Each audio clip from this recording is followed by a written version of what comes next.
What's up, guys? Howdy, brothers. Welcome back to another episode of Whiskey and Water. We are back at it again. Back at it again. I'm your co-host, Olivia. And I'm your co-host, Jess. Oh, I said Olivia instead of Liv. That was kind of weird. It was. Kind of weird. I am uncomfortable with the energy we created in the studio. I retract my statement. All right, starting over. This is your co-host, Liv. And I'm your co-host, Jessica.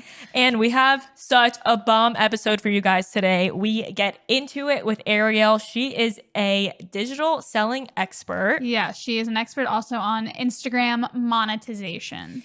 And this is so great because I love when we've done an episode and we look back and we're like, that was all new information that like we've never heard before. We've never heard. We have so many notes written down. Yeah, it's crazy. It's great. We really talk about, so she has an ebook about making money on Instagram and not just as an influencer, like as a business owner in general, which is so valuable because if you're a business owner and you're not on Instagram, you're already very behind. Yeah.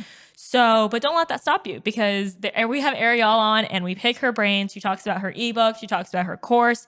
We talk about how she made $500K in 12 months at age 26. I mean, so if insane. that's not enough to convince you, I don't know what is. And how she went from like zero to 100K followers within like a year or something like that. Less than a year. Crazy. It's crazy. It's amazing. And like, this isn't, I feel like when I see accounts that like have these big statements, I'm like, can't be real.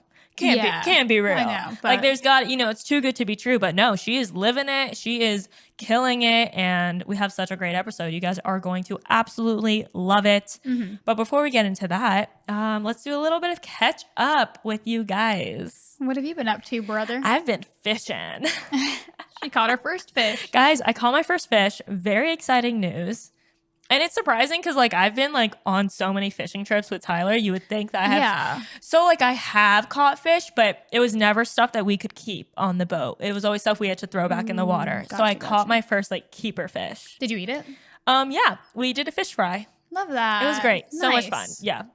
So I went to the Keys this past weekend for 4th of July, which we're obviously recording a little bit ahead of time, but had a nice weekend. And it really wasn't like so 4th of July-y. It was really just July-y. You know what I mean? Like it wasn't like July-ish. Fucking America and it was just patriotic. Yeah, it was just a nice little trip to the Keys, and I love the Keys. We have a friend out there with a Keys house, and it was just lovely. Yeah, just got away. You got so lucky. With the weather. Yeah, it was the only 2 days the sun was out in the last 2 weeks. I mean, the last 3. Yeah. Like, we're going on our 3rd week of just, like, straight gloom. But we got lucky this past weekend for 4th of July. Yeah, it was a good time. The water was insane. Like, just so sapphire blue. It was amazing. So good. Yeah, and that was my weekend. I got like, a nice little tan on. My face got tan. You look nice. Feeling good. I'm jelly. The sun was like brutal. Yeah, though. Brutal. It was rough this week. Like I had to get out of the sun, like hide in the shade a few times because I was like, my body can't handle it. And I put 50 SPF sunscreen on the whole weekend. Yeah, that's crazy. And I still got tan. Yeah, you got tan as shit. So what's new with you, brother? Not much. I didn't really do much over the weekend. Also wasn't feeling very patriotic. I did a photo shoot for Mood while Liv was in the Keys. Yes, she spearheaded that. Took one for the team. Took an L for the team, but not really an L. No, took a W for the team. Took a W. Took a W for the team. Took a W for the team. I didn't want to, like, Liv was already in the Keys, so she was going to drive back, and she didn't realize. I didn't realize it was an hour and a half away. Remember when you first told me, and I was like, you're gonna drive I don't know why I thought it was closer. Because I thought... And I didn't want to, like, treat you like you were stupid, because I was like, oh, I guess she knows. But I was going to be like, do you fucking know how far that is? It was definitely an assumption on my end that I was like, oh, Crandon Park is so south. And I was like, Key Largo is the first key. I was like, it's probably like a 30, 45 minute drive. See, I'm from the south. Like, I'm from Homestead, which is like the city right before the Keys. So I was like, Homestead itself is 45 minutes away. So I know it's going to be a minute. But. So she carried the team on her back. And, I'm so appreciative. But I had a great fishing day. Luckily, it was an easy client, swimwear. I've already worked with the model before, so it's not like she left me completely for dead. But yeah, it turned out well. We're going over some of the deliverables today. We actually had another shoot for a client, and we shot our first male. Yes. Which was exciting. It was exciting. Okay, so of course we're gonna give you guys the tea. Oh, of course, as we do. I mean, this is whiskey and water and tea. We gotta give you the tea, and tea. It's piping hot. Okay, so We typically send call sheets to models, you know, the day before, give them, they know the times at least, or, the, you know, a general location of where they're going to be shooting. And this particular model happened to message us like 2 days before at like 9 p.m.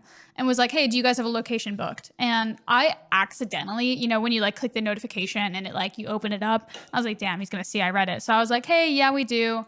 I wish there was a way to turn off read receipts on Instagram. That's annoying. So dumb. But maybe like, there is. If you know there is a way, let us know. Us with the Instagram podcast and yeah, don't know shit about it. But so, you know, I had responded and I was like, hey, yeah, we do. Caroline is going to actually, who's our project manager, is going to send you all the details tomorrow. Like literally everything. We like being organized and we want to send all the information in one batch and we want our project manager to be the one sending it. Yeah, like I'm not, it's 9 p.m. Like I'm not sending that shit. And then later that night, he was like, can you just tell me now? He said, can you just tell me now? And this was at 11 p.m. And once again, my dumbass. You shouldn't even check the account at 11 p.m. I know. Stop that. I know. Boundaries. I know. And I'm trying to be better. But regardless, I opened it. And I was like, can you just tell me now? No, I can't just fucking tell you now. So I said, hey there, Caroline's going to be sending it early tomorrow. The team works Monday through Friday, 9 to 5 is what I said. So she set a boundary, which I was trying to set a boundary. If the roles were reversed, I would have just fucking sent the address. But yeah, in hindsight, I definitely was trying to be like, calm the fuck down. Yeah, you know, like be respectful of other people's time. Where if I did want to avoid conflict, I could have just sent the address. But, which is water. But, you know. Who would I be if that was the case? And then he snapped. He clapped back. He said, "Well, let me know soon." No. He said, "Let me know sooner rather than later because I'm not planning this trip around you, around your shoot." And we were like, okay. And this is honestly like we usually work with models. We know how to interact with them. Like this is the first time we like got any sort of like pushback like diva this energy. Yeah, and we were like, oh shit. And keep in mind, this is 2 days before the shoot. He already knows that he's booked from 10 to 12 Friday morning. Like he knows a lot of the details. He just didn't have the exact address. And I did happen to tell him that it was in North Miami. Yeah. I just didn't personally feel like pulling up the address either. It would have taken me a couple seconds, but I just didn't. I was just responding immediately, like whatever. So it was interesting. And then we discussed it the morning after. I sent screenshots in the group chat and I said, unbook him immediately. And I said, what are our other options? And then me on the other end who booked him knew the challenge that we went through, booking him on that specific day. And like the other models weren't working out and the location wasn't available. I was like, we're not unbooking him. He's staying. We're going to fake it till we make it and fucking get through the shoot. Shut the fuck up. Yeah. And so I tried to unbook him. I really did. I was like, if there's anyone else available, we're shooting them because I was just like, fuck that. Yeah, we're paying this guy. Right. I was like, I don't want to give our hard-earned money to this fucking asshole. So whatever, had to shoot him and we set our shit aside. We were like, hey, we're going to give him the benefit of the doubt. I was like, maybe he was just drunk. We're like texting on the way to the shoot and we're like, good vibes today. We're starting off on the right foot. She's like, I'm pretending it didn't happen. I said, okay, me too. I'm pretending it shouldn't happen and so should you. Cause I know how Jess can be and I know she would just be like on edge waiting for him to say something and she would be like, popping off. Yeah. But you know, I really did try to set it aside. And it was good. You know, he showed up, we were cordial, we shot, he was chilling, you know, and we definitely like gave him the benefit of the doubt. We were like, you know, maybe he was drunk or maybe we caught him on a bad day and I'm sure when he shows up, it will be fine. And it was fine. And then, so we shoot our shoot and towards the end. And of course we're having fun. Like we end up having a good laugh. Like it's fine. We're chilling. We're vibing. And then at the end, he politely apologized for his cunty comment. Is what he said. And we were like, yes, there it is. There it is. Yeah. We needed that. And he was like, he's like, I didn't mean it like that. Like I sent it and then I asked my friend, does this look bad? And they were like, yeah. And he was like, I didn't mean it. And we were like, yeah, because our reply to his DM, I said it. I did a smiley face, like a semicolon, a parentheses, and I said, yikes. I read that. And then I proceeded to just give him the address. I said, yikes, here's the address. And I felt like that was the perfect response. It was because you were like, Oh, okay. That's like, what we're doing? Yeah. Like, all right. I was just like, yikes.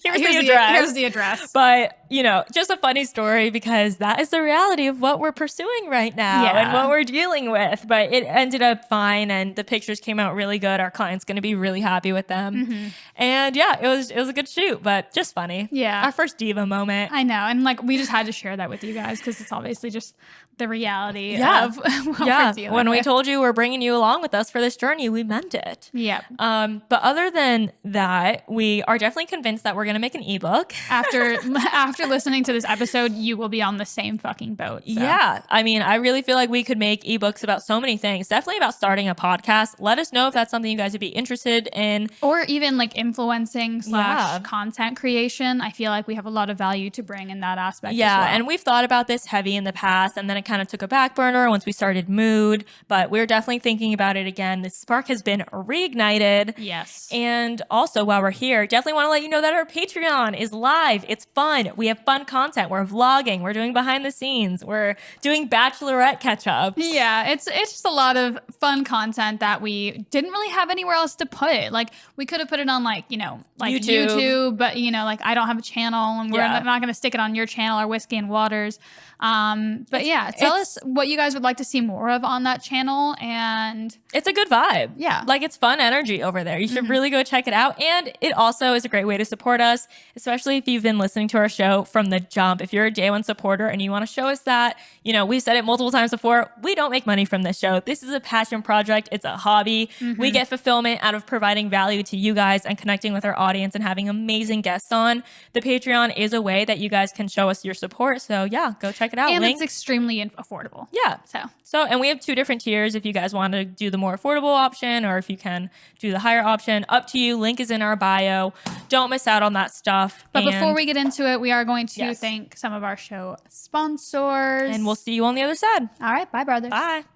All right, guys, we have told you about Nutrition Realm, we have told you about Fitness Realm, and we have told you about Women's Realm. So naturally, we had to do it to you, and we're going to be talking to you about Pet Realm. Because we love our pets, naturally.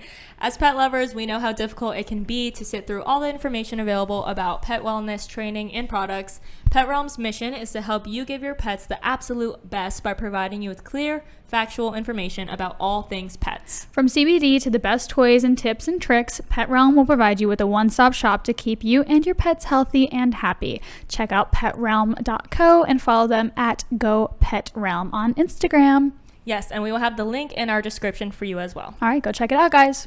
All right, guys, we are on with Ariel. Thank you so much for joining us today. We are so excited to have you on and pick your brains about everything expert monetization on Instagram related. If people don't know you already, please tell them a little bit about yourself and what you do. Yeah, so I'm Ariel Carr. Well, really, I'm Adams, but I'm about to be Carr in like a month because I'm getting married. Love that. Yeah, so I'm like already rebranding and all of that. But as you should. I'm a full-time entrepreneur.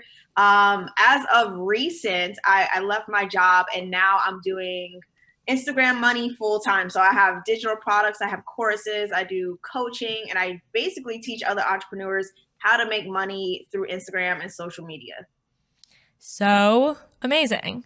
So we talk a lot about the influencer marketplace and just the influencer industry in general, but it seems like you have been making your money and teach others how to make money in ways in ways that isn't just influencing. Mm-hmm. So I'm really curious to get into it with you.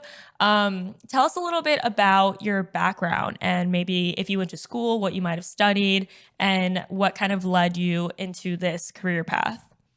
Do you want the long version or the short? Let's keep it short for the most part. Yeah. Okay. So I did study entrepreneurship in school. I went to University of Miami. And so I minored in marketing too. So I was always like, learning business. Cool. After that, I got into the music industry. I went straight to entrepreneurship. I didn't get a job. And I was actually in the entertainment industry. Like I was a music manager. Didn't work out. I made no money. And so I had to get a real job. That's when I moved from New York to Virginia. That's when I decided to be a real estate agent and create my new Instagram account, which now turned into what it is today. the purpose was originally just for real estate and to like get clients that way. But as I was growing my following and like putting out content, people were like, hey, you're getting clients through Instagram. Like, I want to learn what you're doing. And so I released an ebook, and that ebook was all about Instagram growth and helping Instagram businesses make money and get, their clients through Instagram. Amazing. Nice. And then you kind of just ran with it, it looks like. Yeah. Yeah, pretty much. Cool. Good. And so you're teaching, so will you kind of like walk us through what this, what you are specifically teaching in your course? Because I know a lot of people, like, are you teaching people to make their own courses, or are you teaching them like just information to grow their own like small businesses? A little bit of both. So I have a course that teaches people how to make a digital product. So if they want to make an ebook or if they want to make their own course, I have a course on how to make a course. Otherwise, my best seller is just teaching Instagram businesses how to sell what they already have. So whether they're a product-based business, whether they're a service-based business, I just teach them how to make more money from Instagram. Okay, great. I think we can definitely start there. Mm-hmm. What would you say, like, are your biggest tips for maybe a small business who is just now launching their Instagram? Obviously not to divulge your entire course and your bestseller, but what would you say are your top tips that maybe you share on, Instagram? Well, I'll give you a couple. One is consistency first and foremost. A lot of Instagram businesses, they post like once a week. Like, you're not really going to get sales nor a following if you post like once a month, once a week. It's just not enough. So you have to show up, and ideally daily. Like, you want to show up daily because you're always connecting with your customers, and then you're always going to find new people if you're posting all the time. So really consistency is number one. Number two is quality of content in general. A lot of people, they'll post like a flyer and it's like, well, that's not going to get likes. That's not going to be reshared. That's not going to get commented on. That's just like, no one really cares to see that. That's not how Instagram works. Like, you have to be like kind of covert with your advertising and the way you approach it as a business owner. So you have to provide quality. You can't just have like grainy photos. You can't have reposted photos. You have to have a well-recognized brand and really have something that's top quality in order to get customers. Okay, gotcha. And I think that those are two really important parts. And those were, definitely some things that I would like, people come to us all the time, like as small businesses, and they're like, what am I doing wrong? And they're like posting flyers and they're posting grainy photos. And it's like, definitely start there. Content is king. I did have a question that, someone actually asked me recently. I think small business owners kind of struggle with showing, I guess, like their identity. And they don't know if they should be showing their faces or if people care to like know who they are, or if they should just keep it completely like anonymous. And if that kind of, I feel like there's maybe pros and cons to both, but I'm really curious to hear your thoughts on that. Yeah. My thing is, when you show your face, it definitely helps as a small business, right? Mm-hmm. Like, you're the business owner. People like to get to know who you are, and they like to invest into who you are. And the business is kind of just like the thing that makes you money. But if your face is behind your brand, not only are you going to get recognized, which is a good thing, but you're going to start to form a relationship with people. Like, you're human, right? Instead of just like products on a page, you're an actual human being, and people resonate with that. They relate to your story. They like seeing behind the scenes. They like knowing a little bit about your personal life.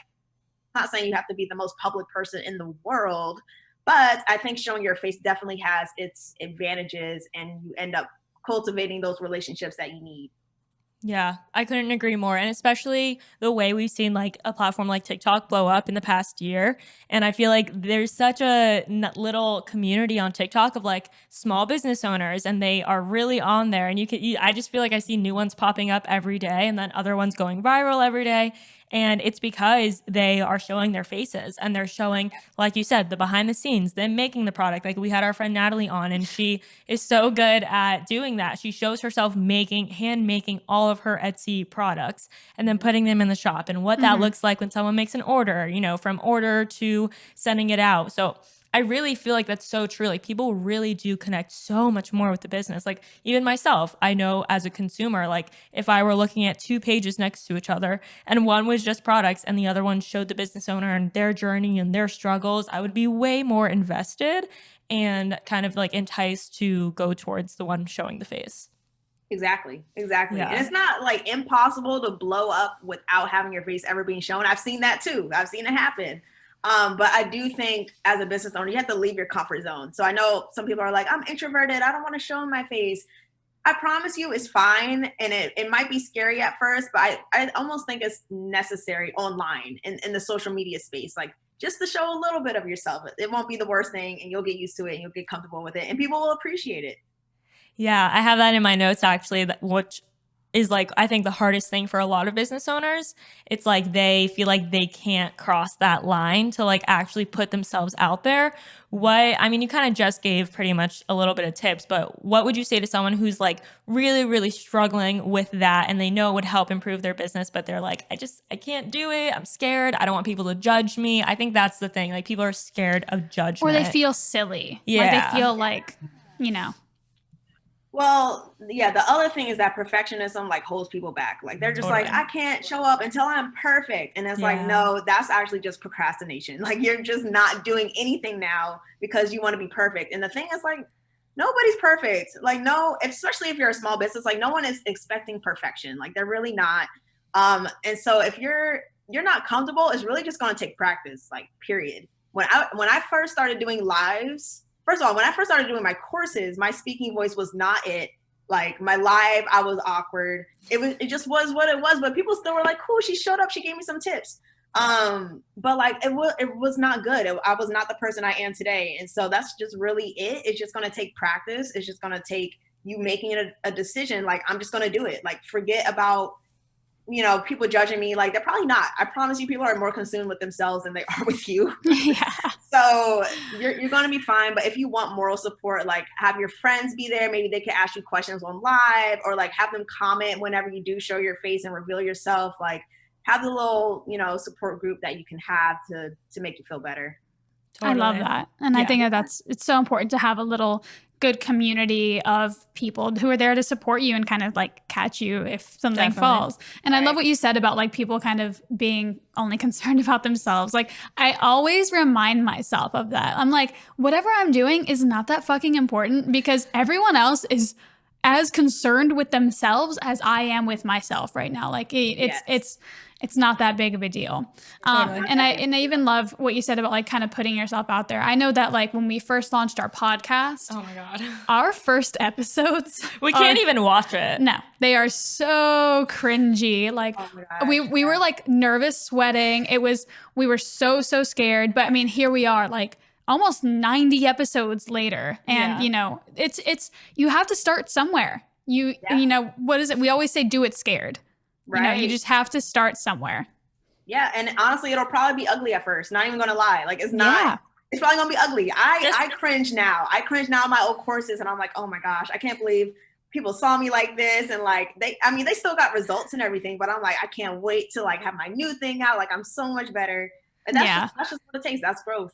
Love that. And I love that you see that in yourself. And I think that self-awareness is so important. And you can reflect and say, I am so much better now.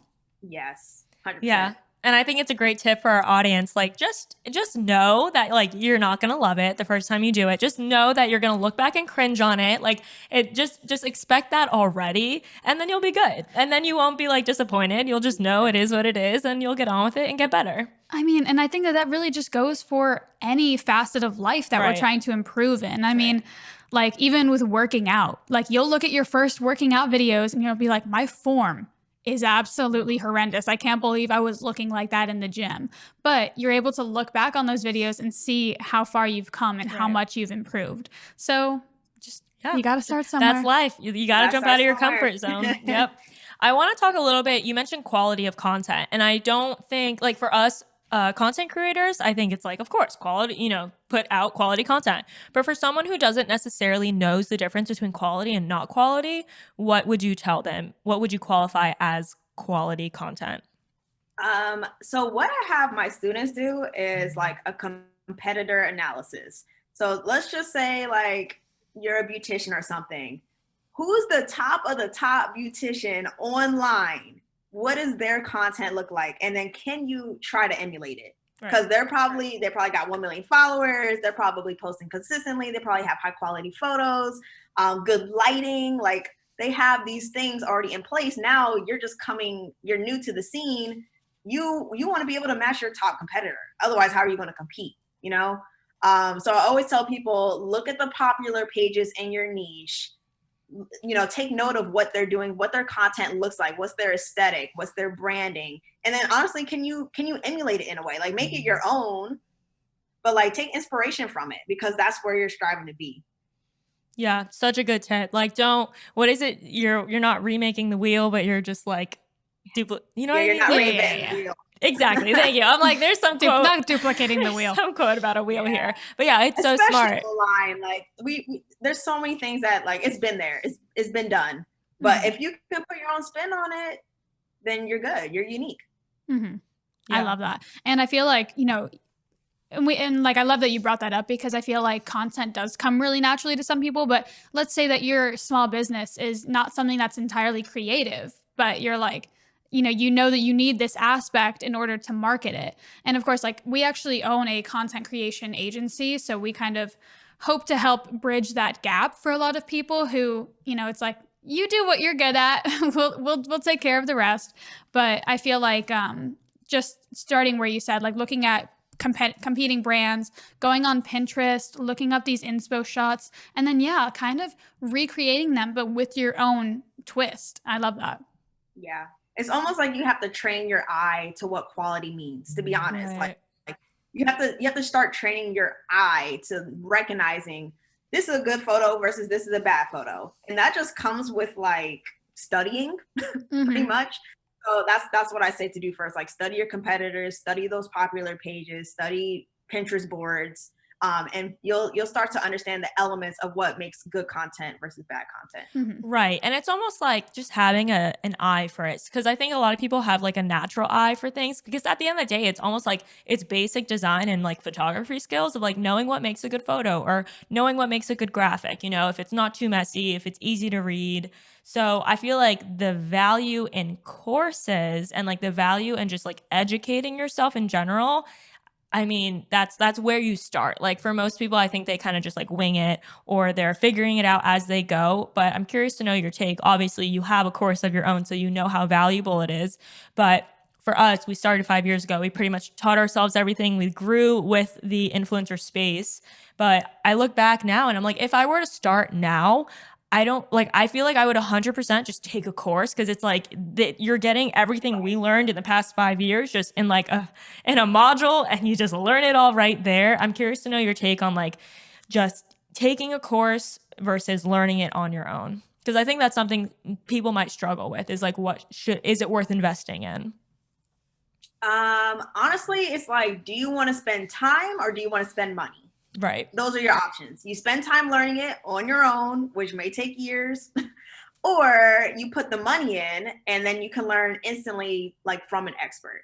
Right. And so for me, I value my time. I'm always trying to like have freedom with my time, and I will just invest into myself because I'm expecting the return on investment to be more than I paid for. Right. So I always would recommend go straight to the expert, go straight to the source. You will save yourself time. And probably money too, if you think about it. You probably save yourself time, money, energy if you go to an expert, if you invest in yourself. So I always recommend go with courses, go with classes, workshops. Yeah. And time is money. Truly, because you could take you 2 more years longer, and within those 2 years, you would be missing out on money that could have been being made. Yeah. Yes. Words are hard. You have this great thing in your bio that says 500K in 12 months at 26. And I really want to get into it with you and just ask how you made that happen and kind of what you try to inspire others to do to follow that path. Yeah. So the first 100K I made in 90 days from an ebook. And it was a $20 ebook. Yeah, you guys need to make an ebook.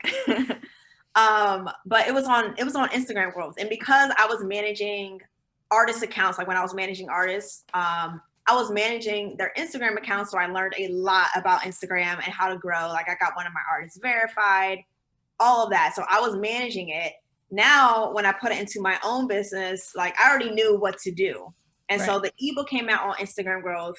And I think what sold it so well is because I put out the ebook at around 1,000 followers. I grew my page to 100,000 followers in like 5 months organically. So people saw it happening in real time. And I was my own testimonial. Like I was my own story. And so people are like, let me get this book. Like it's working for her. It's working for other people. That's where the first 6 figures came from. After that, I started getting into digital products. And then I also opened up coaching. And so that's where the other revenue came in.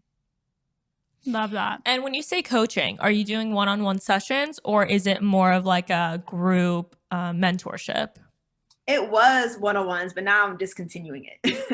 She's Unless like, now you want I'm to pay me busy. an absurd amount of money, we can talk. But Right. I'm moving into group coaching now. I'm actually launching that hopefully in the next couple of weeks. I'm just going to move into group coaching. Awesome. Cool. Yeah, because I feel like when you get into that one-on-one that space, you're trading your time really for the money, which obviously as entrepreneurs, we want to be working smarter, not harder. So to still sit there, although you're probably getting paid really well, but still you are trading in your time, which, Right. you know. How did you market that ebook? It was all through Instagram, really. So at first I was my own testimony. Like I put out the ebook and then first of all, I promoted it every single day. Okay. Every single day. And the way I would do it, I would lead with content. I used to do a bunch of graphics on my page. Like if you scroll back, like you'll see what I used to do. But it used to be like infographics on like how to make money and personal finance tips and like stock market tips. And so I used to do a lot of like, money advice, personal finance advice. At the very end of like my lengthy, valuable caption, I'm like, P.S. Go buy my ebook. Like I just gained 1,000 followers this week. Learn how I did it through my ebook. And so that was really it. I would always lead with value and then I would sell second, but I still sold every single day. I still promoted the ebook every single day. Mm-hmm. It's kind of like what you said, like you kind of have to be covert about it. Yeah. Like you don't need to be shoving the ebook down people's throat. What you can be doing is providing value and then saying, hey, here's more value over here. Yes, you have to lead with that first. Otherwise, like it sounds salesy. Like people are not gonna, they're not gonna like it. They're not gonna reshare it. They're not gonna, that's not how Instagram works. So you have to come up with the value first. You have to think, is this post savable? Is this post shareable? Am I educating my audience? Am I giving like, free game? And then after that, after you do all that, you're kind of proving yourself to be an expert anyways. And you're starting to give yourself credibility and authority because you're teaching something. And that helps with the selling process. Yeah. And I think that a lot of people are afraid of coming off as like salespeople on Instagram. And I know that even us, like when it comes to like promoting an ad or something, like sometimes we'll turn down deals because it's like, ew, that doesn't seem very organic to us. It's not on brand for us. Like we want things to, of course, we'll never promote something that we're not comfortable with or that we don't believe in. But I feel like it goes, the same for people who even aren't influencers. I feel like maybe even more so because it is so foreign to them. So what would you say to people who are, afraid of selling? Afraid of selling. Yeah. This is what I say. Just don't be afraid because what you're selling is solving somebody's problem. Like it's literally a service to somebody out there. Right. So to them, they're not looking at it as like, I'm being sold to. They're looking at like, my problem's being solved. I need this. Love so if that. you don't put your solution out there, if you don't put your offer out there, they're not going to see it, And so you have to think about it as you're doing a benefit to somebody when you're promoting yourself. Like, don't think of it like they're going to be annoyed. Like, no, they're probably looking for you. They're probably like, thank goodness, like this this service is now offered. Like I needed this. Where was this? And now you have clients and you got customers. That's so true. I love that because you're leading with value. You're not leading with like, this is how I make money. You're like, your intention is to help other people. Like you're almost, if you weren't getting paid for it, you'd be giving back to the community. But it's still like providing that value that someone is really, you're right, could be looking for. It's almost like operating from a scarcity versus abundance mindset because you're not coming from a place of like, I'm going to annoy people. You're coming from a place of like, I'm here to help people and people are going to benefit from this. And I have clients out there who just need to be exposed to this. And then they're your client. Yeah. Exactly. And when you think about that first, instead of like your profit, I think it's, you don't even have to worry about the profit at that point because it'll do its own thing. Yeah. So I was going to say that no matter how small you think your business is, like you're making a transformation in someone's life, like you're making an impact, you're upgrading their life. And so once you think like that, it's not even selling at that point. You're just like, I'm really providing help to people. Even if you're selling purses, now all of a sudden someone feels confident and cute when they're wearing your purse. Like you're literally upgrading their life, even on the smallest of scales. Mm-hmm. I love that. I never really saw it that way. I love that so much. Well, I mean, I feel like we actually do have a testament to that. And I think it's the podcast because we have never like led with the idea of like, sorry, my foot just fell.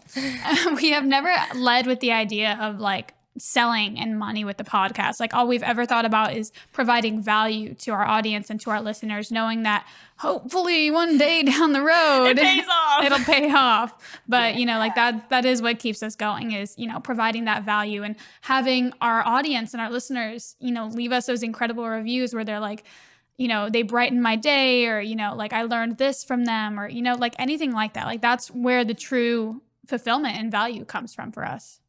Right. Yeah.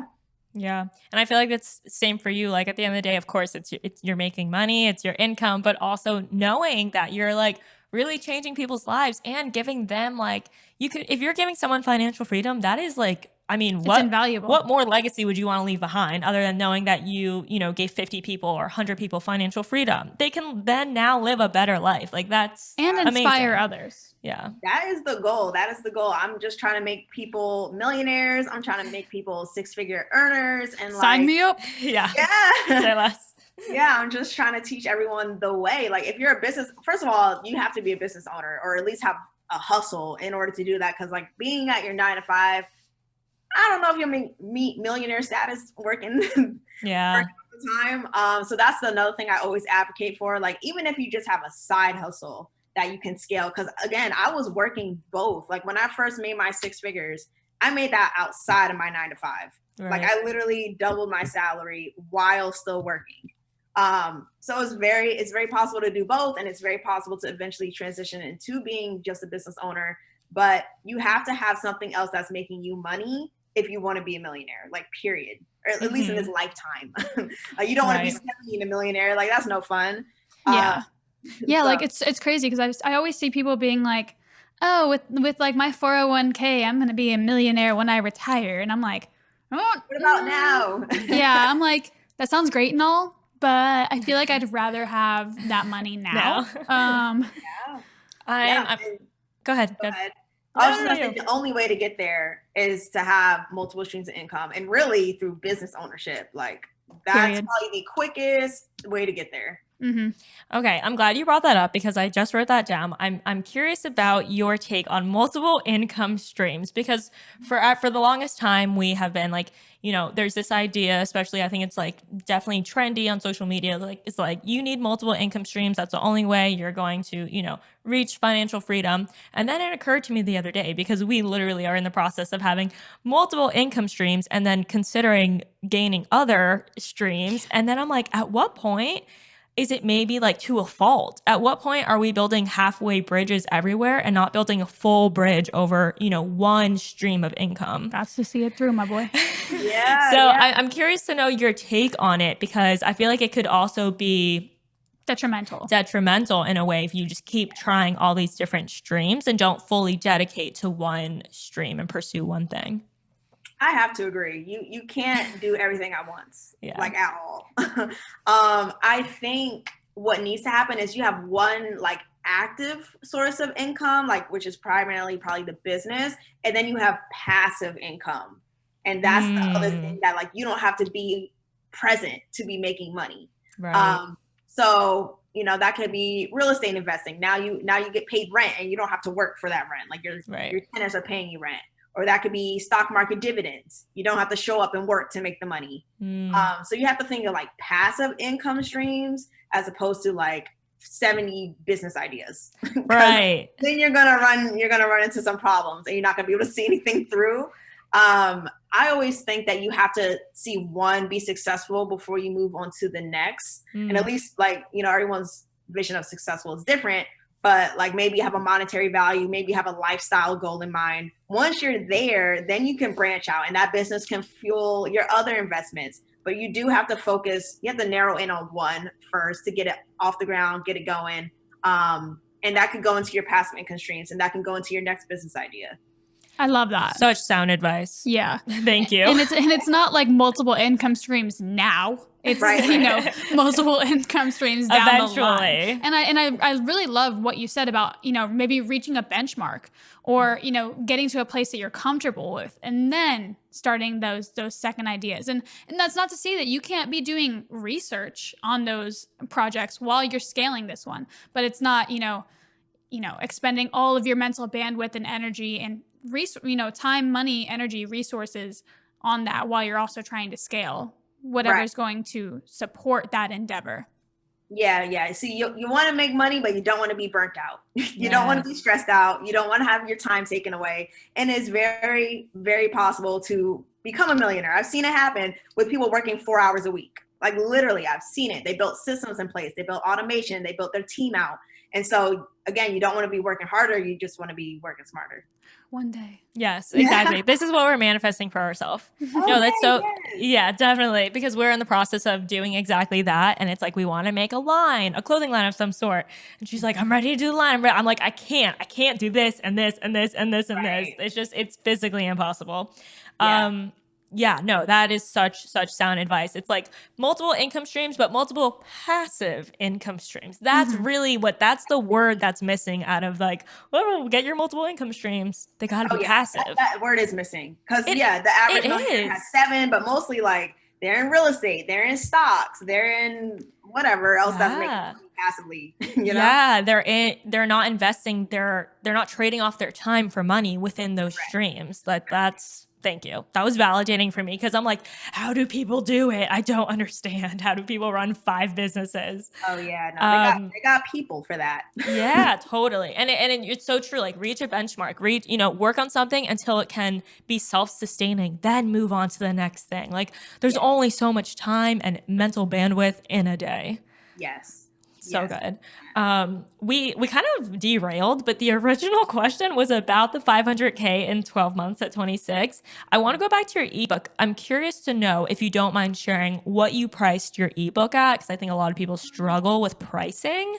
So would love to get your take on that. So it was $20. Oh, love it. Ebook. Super low ticket, super affordable. And I think that was another reason it pushed as far as it did is because it was very affordable. It was also in the middle of the pandemic, which I think kind of helped the sales. Absolutely. Because people are like, I need to focus online. Like I don't have an online presence. Like I need to learn. And so honestly, I think the pandemic actually helped my business. Absolutely. Yeah, $20. And guys, friendly reminder, how much did you say? You said 100K in the first 90 days? Yes. Selling a $20 ebook. Selling a $20 ebook. Yeah. So that is fucking crazy. Customers or something like that, right? Wow. And you only marketed on Instagram. And did you ever promote, like pay to promote posts on Instagram?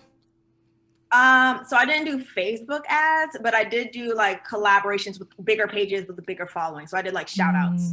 Oh, cool. Smart. Yeah, that's awesome. That was my next question because I feel like I get a lot of sponsored ads for courses, but it's so smart to go. It's way more organic that way.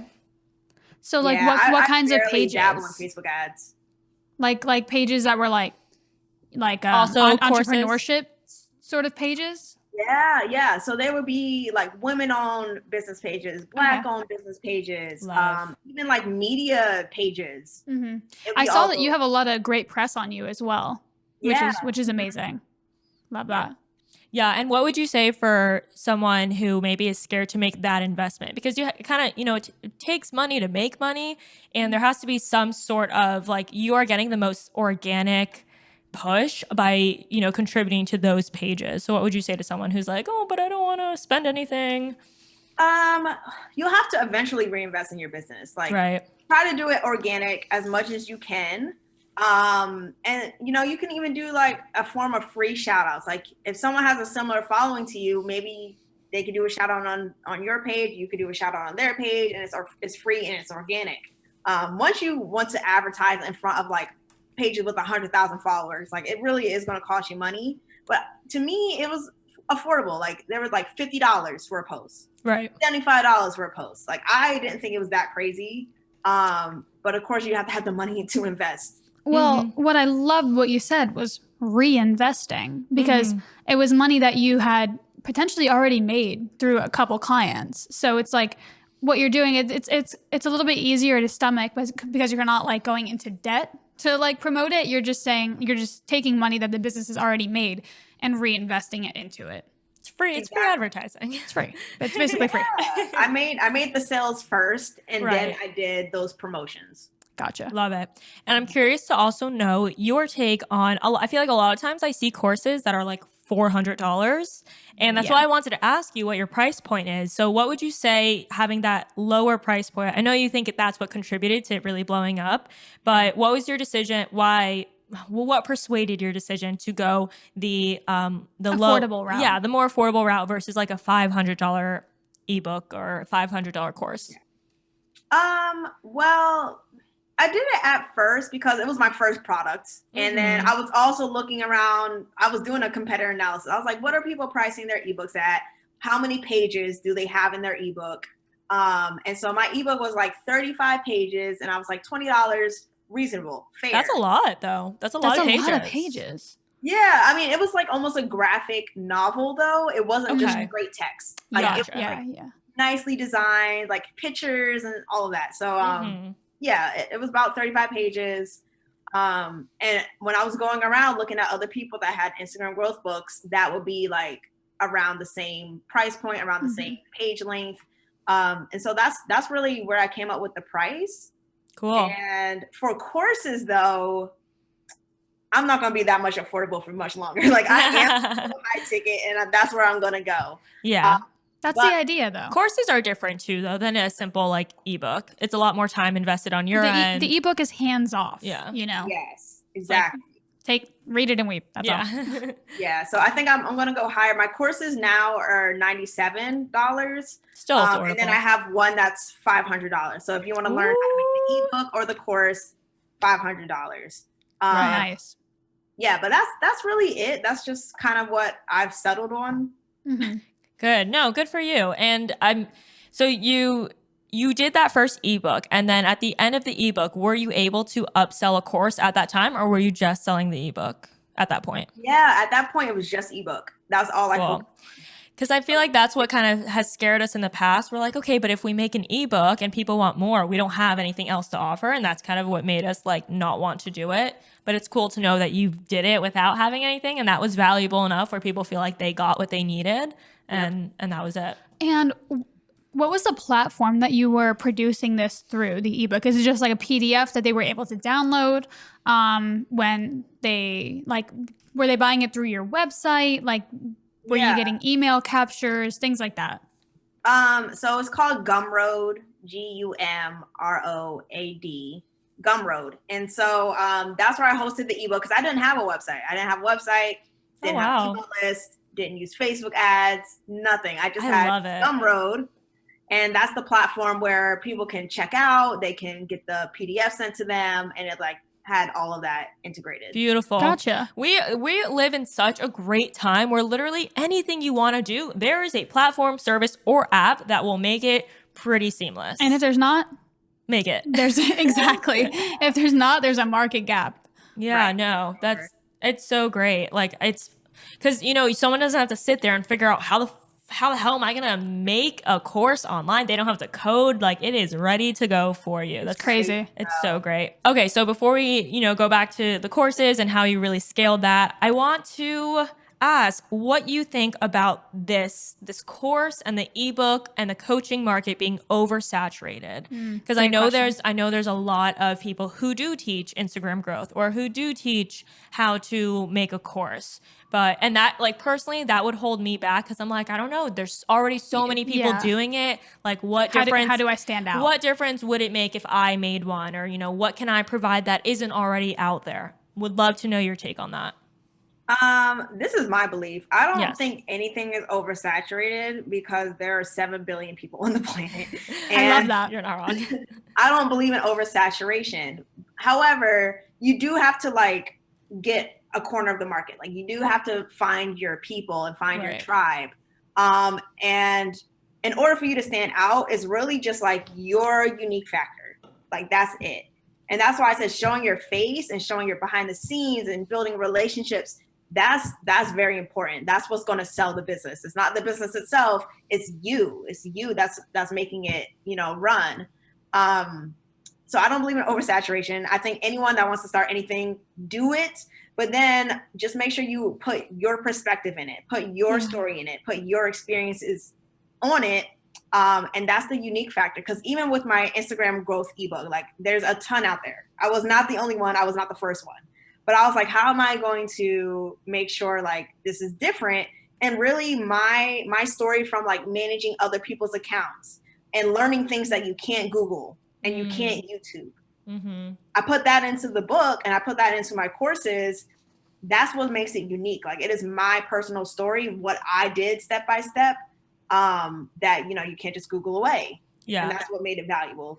I love that. And I love that you incorporated your personal journey and full circle back to what we were saying about showing your face. Like that is a way to make you stand out because no one looks the same. No one has the same story. No one has the same experience as you. And when you associate yourself, your life and your past with your brand, you're automatically unique.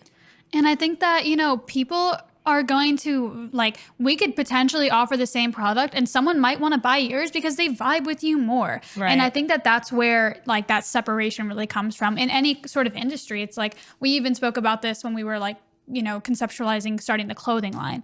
It's like, well, everyone's kind of started a clothing line. Like, why would they want to buy ours? But it's like, they're just going to vibe with it. It's about, like you said, having your, corner, your niche of people, and then that's all you really need.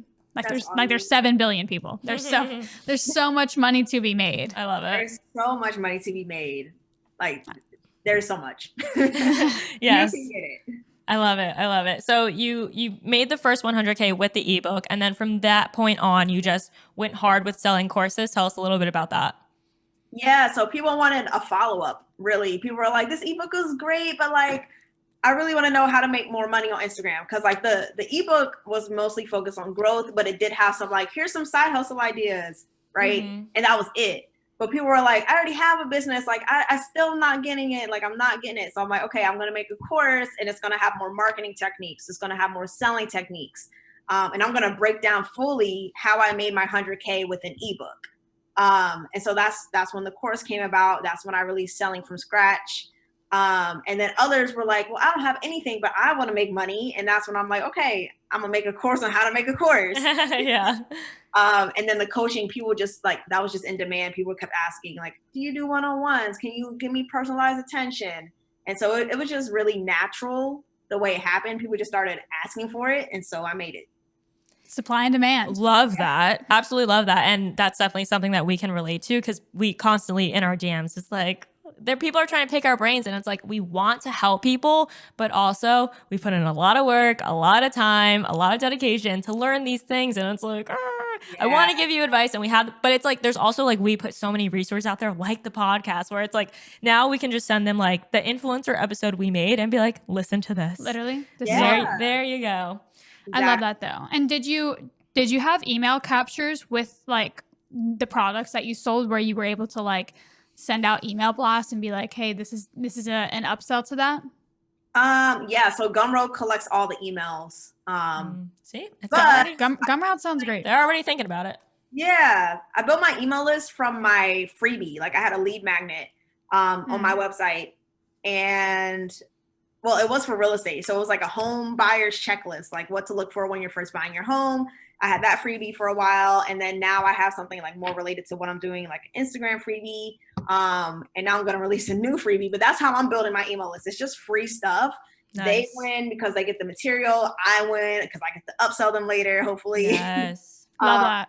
But that's how I built my email list. That's so valuable. Yes, extremely valuable. And you mentioned something about someone's like, I don't have a business and I don't have anything, but I want to make money online and I want to make a course. Yeah. What do you tell those people who are like, I don't know what I would even sell? Well, really the course goes to that. And so I tell them, like, even if you don't have an idea, the course is there to help you. And nice. Really, I think anyone can monetize anything. Like you have knowledge right now, you have a skill right now, you have experience right now that you can turn into at least an ebook, in my opinion. Mm-hmm. Whether you're like cooking at home and you have grandma's recipes and you're chefing it up, you can probably turn that into an ebook. Or maybe you just like doing nails, you do your friend's nails or something. Maybe you could do a course on like how to have a at-home business doing nails. Like you could turn anything into anything. Like you got the skills. I love that. And it's like your course is just having them have a perspective change and saying, all right, how can we monetize what you're good at or what you love? And what would you say to someone who might have imposter syndrome? If they're like, oh, I do it for fun, but I don't know if I could, I don't know if I have the credibility to teach other people how to do it. And that's the other thing too in my course. Like it's a lot of mindset. Yeah, totally. Like, you have to teach people like, they got it. Like you got it already. I don't have to teach you anything. You just have to take some action, but you already got it. Like you don't have to learn a new skill. You don't have to like whatever you're working now. Cause I'm mostly, helping millennials. They're probably working a job. Even what you're learning, maybe you're an HR manager, you could turn that into a course. Yeah. You can whatever you're doing right now into something and make money from it. So people that are dealing with imposter syndrome, I just have to do a lot of encouragement, a lot of motivation, because we all deal with it. Like I deal with it. Everyone deals with it. But you have to recognize it first. You have to be aware of it. And then you just have to be like, well, this isn't real. This is like an imaginary setback. Like you just got to go for it. Totally love that. It's these like imaginary boundaries we set for ourselves and these self-limiting beliefs that really don't exist if you choose not to listen to them. Yeah. Yeah, that's so great. And I love what you said about like anything you know about, you can sell as an e-course. I think that's what stops a lot of people. But I've had the most obscure people come to me with these crazy ideas. Like this girl, one of my clients, she made an ebook on the different types of milk. She's a baker. She made an ebook on that's great milk, though. Almond milk, whatever, and like different recipes that you can do with these different milks, and that worked for her. That sold for her. And I'm like, see, it really doesn't matter. You know something people don't. Like I don't know the different types of milk. I don't know, but if I'm a health conscious person, maybe I want to know the different types of milk and how I can utilize it. And so she got money from a milk ebook. I love that so much. That's insane. I love that so much. That really like just fully captures the whole 5-minute conversation we just had of like anything is valuable and someone else might want to learn it too. Yeah. So good. That's insane. I love it. Yep. Wow. Great. Because even like when we originally thought about like, oh, maybe we should make one too, it's because we had a guest on and she was like, what are you guys doing? We did, it was like a year ago too, or more than. She's like, why don't you have one? You guys, like all your commercial experience, because I do a lot of commercial work. And I'm like, I don't know. She's like, dude, because people would pay for what you know. And then, that was my first spark. Yeah, that was my first spark of realization. We're like, wow, maybe we do have stuff that we can offer. Yeah, definitely. We're gonna have to go back to the drawing board. Yeah, so good. This has been great. I kind of want to, you have one more thing that I want to go over before we get into a few questions that we ask every guest, but there was a post on your page that said things you've learned scaling from 0 to 100K followers. And I didn't look at the reasons, but I would love to know a few tips that you might have learned during that huge growth. Okay. I'm trying to remember because it was a reel. Now I'm not sure if I could quote it exactly, but I will. No, you're good. I wouldn't know. I didn't watch it because I wanted to save it. So you're good. Wing it. We wanted the candid answer. Got you. Okay. Really first was that consistency. Like I'm going to say it again because it's that important. Yeah. I posted every single day. Love it. Every single day. I posted every single day. Wow. And so that was the first thing, like show up. And then my other advice would be to engage. Like people are like, I have no engagement. Like no one comments. No one does this with me. And I'm like, okay, well, do you do it for them? Do you comment on their pages? Do you like their stuff? Do you interact with their stories? And then they're like, oh. And it's like, yeah, well, you have to give engagement to get engagement. Like you have to show love. You have to, have a community in order to really see that. So yeah, work on engaging with people. Be consistent. I'm trying to think of another thing. Oh, optimizing your page.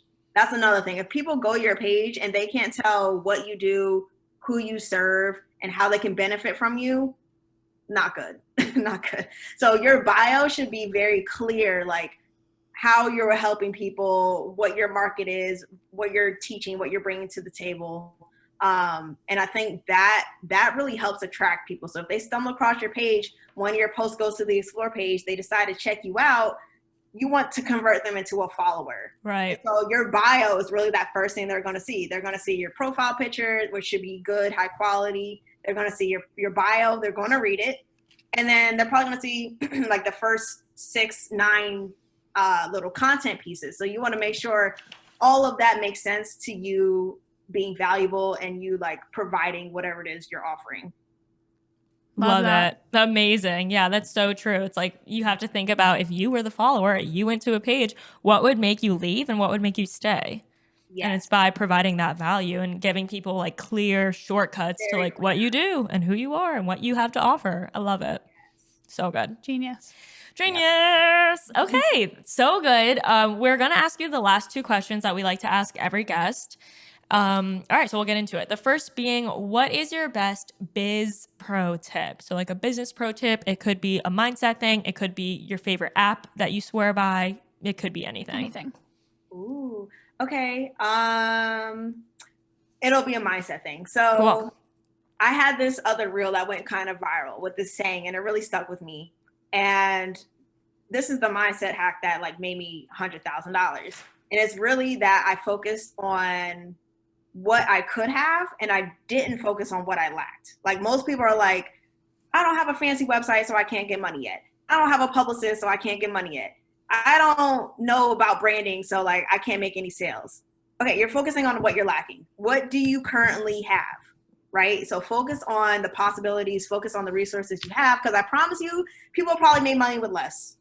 I promise you. You do not need a fancy website. You don't need a logo. You don't even need a business name, to be honest. Like you don't need any of that stuff to start making money.